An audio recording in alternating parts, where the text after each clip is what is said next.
안녕하세요. 알도르프 인형 및 놀이감 스페셜리스트 과정은 첫 번째 과정, 크리에이터 과정보다 조금 더 깊이 있고 편안했어요. 박정기 선생님께서 놀이감을 만드는 법을 알려주시고, 또 강인구 선생님께서 이제 이론적인 부분들, 그리고 수채화나 12감각, 또 발도르프 교육 환경을 어떻게 집에서 조성할 수 있는지, 괴테 색채론 이런 것들을 알려주셨고요.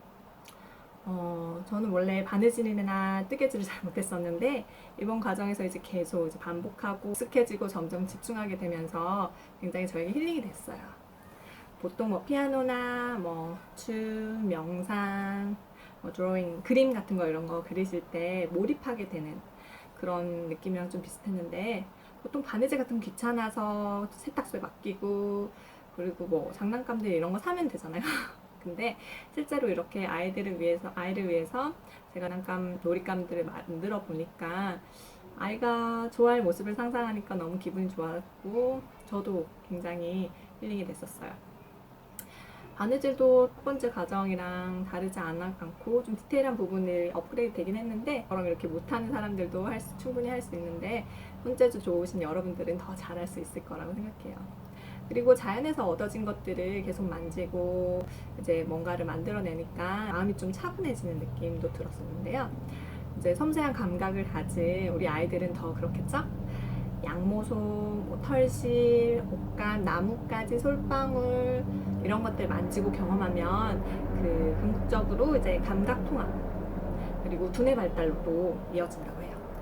보통 플라스틱이나 합성 재료 같은 것들은 감각을 속이는 거죠, 사실.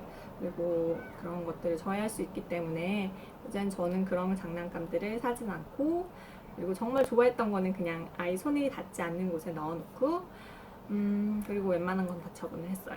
예를 들어 돌멩이나 나뭇가지는 얼마만큼의 힘으로 들어야 되고 표면의 감각은 어떻고 이렇게 사물의 특성을 알게 될 수 있는데 플라스틱 장난감은 그렇지가 않죠. 그리고 자연에서 오는 이런 것들을 만지고 느끼면서 사람과 자연의 연계성을 알고 또 자연이 주는 혜택, 소중함을 또 알게 되면서 감수성이 풍부해지는 그런 아이들이 될 수 있을 것 같아요. 정서 발달에 좋다는 얘기죠. 그리고 이렇게 자연물 자체는 굉장히 기본적인 형태를 가지고 있어서 여러 가지 이야기를 만들어낼 수 있고 여러 가지 규칙이나 이런 것들을 활용해서 좀 재미있게 놀 수 있고 우리가 생각하지 못했던 어른들이 생각하지 못했던 것보다 훨씬 더 많은 놀이들을 아이들이 만들어낼 수 있답니다. 그리고 실제로 그런 창의적인 활동을 하기 위해서는 내적 에너지가 굉장히 많이 필요해요. 처음에는 힘들기도 하고 어렵기도 하고 실증내기도 하거든요. 사실 이런 자연물을 갖다 놓고 어른들 보고 가지고 놀라고 하면 뻥 찔걸요?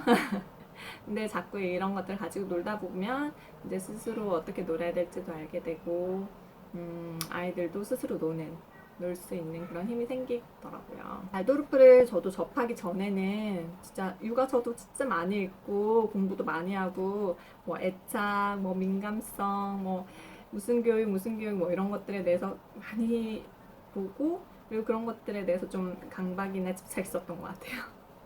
아이가 만약에 조금이라도 심심해하는 것 같으면 이 아이에게 이 시간은 다시 돌아오지 않아. 3세까지는 정말 중요해 이러면서 가베, 피아노, 음악 CD, 수시로 영어, 미술 해주고 퍼포먼스 미술학원 등록하고 짐보리도 데려갔었고 스케줄 짜서 문화센터 다니고 너무 많은 자극을 줬던 것 같아요. 그래서 아이를 수동적으로 만들었고 저에게 의존하게 만들었어요. 나랑 항상 뭔가 공작품을 만들고 놀이를 하고 저에게 자꾸 의존하게끔 만들었던 것 같아요. 이게 쌓이니까 저도 아이도 지치더라고요. 항상 엄마 놀아줘. 엄마가 없으면 놀지 못하니까요. 근데 엄마도 집안일을 해야 하고 쉴 시간이 필요하잖아요. 그런데 이 놀잇감을 만들면서 너는 너의 시간, 너의 놀이를 하고 나는 나의 일을 한다고 하면서 또 이게 아이한테는 너를 위한 놀잇감을 만들어줄게 하면서 기대를 하게끔도 하거든요. 그래서 같은 공간에 있지만 조금 떨어지면서 자유를 인지하게 되는 거죠. 그리고 마음의 여유가 생기니까 물론 아이를 사랑하지만 평소보다 더 많이 표현을 하게 되고, 그리고 아이도 저에게 사랑 표현을 많이 하더라고요. 정서적으로 굉장히 편안해졌어요. 그 전에는 공격적인 행동이 툭툭 튀어나올 때도 있었고, 그리고 심지어 엄마를 때린 적도 있었어요. 그런데 이렇게 위로와 사랑을 많이 표현해주니까 아이가 변하더라고요. 눈만 마주치면 사랑한다 그러고, 침대들처럼 뽀뽀도 얼마나 많이 해줬는지 몰라요. 너무 행복하죠, 그죠? 그리고 저도 아이를 바라보면서 정말 이렇게 아이 눈에 빠져들듯이 이렇게 깊이 쳐다보면서 사랑해. 너무너무 사랑한단다. 이렇게 매일 이야기해주고 말도르프 교육이 계속 이어나가니까 저도 아이도 너무나 편안한 육아가 되었던 것 같아요. 또 인형을 힘들게 완성하는 과정을 보면서 아이도 손으로 만들어내는 수제품의 소중함을 알게 되고, 그리고 굉장히 소중히 여기더라고요. 그리고 저도 성취감을 느꼈고요. 뭔가 새로운 생명을 낳은 느낌? 사실 그냥 이런 거 그냥 직접 사면 되고, 뭐 포기하고 싶고, 도대체 이거 왜 하는 거지? 진짜 쓸데없는 짓 한다.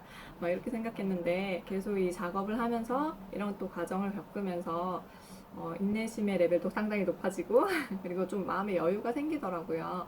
아이와의 관계도 굉장히 좋아졌고요.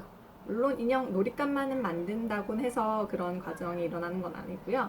그런 발도르프에 대한 이해나 놀이라든지, 그리고 선생님께 계속 조언을 들으면서 수련을 해서 그런 관계, 그런 경험이 만들어졌던 것 같아요. 그리고 무엇보다 놀라운 건 아이가 스스로 놀기 시작하더라고요.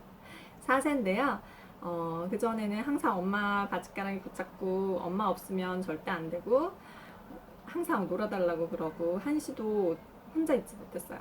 하지만 이제는 스스로 놀이를 하게 되고 몰입하게 되고 집중하게 되고, 그리고 아무래도 서로의 시간을 존중하게 된 것 같아요. 그리고 놀잇감을 만들게 되면 아무래도 엄마도 스마트폰이나 뭐 다른 것들, 뭐 TV나 이런 것들에 대해서 멀리하게 될 수밖에 없죠. 놀잇감을 만드는 시간이 없거든요. 그래서 집안일도 굉장히 효율적으로 집중해서 하게 되더라고요. 여러분도 한번 쉬운 것부터 한번 도전해 보시길 바래요. 분명 좀 작긴 하지만 점점 큰 변화가 생길 거예요. 그리고 그 변화는 여러분의 육아를 훨씬 더 편안하게 해줄 수도 있을 것 같고, 그리고 앞으로 아이의 성장에 굉장히 도움이 많이 될 거라고 믿어요.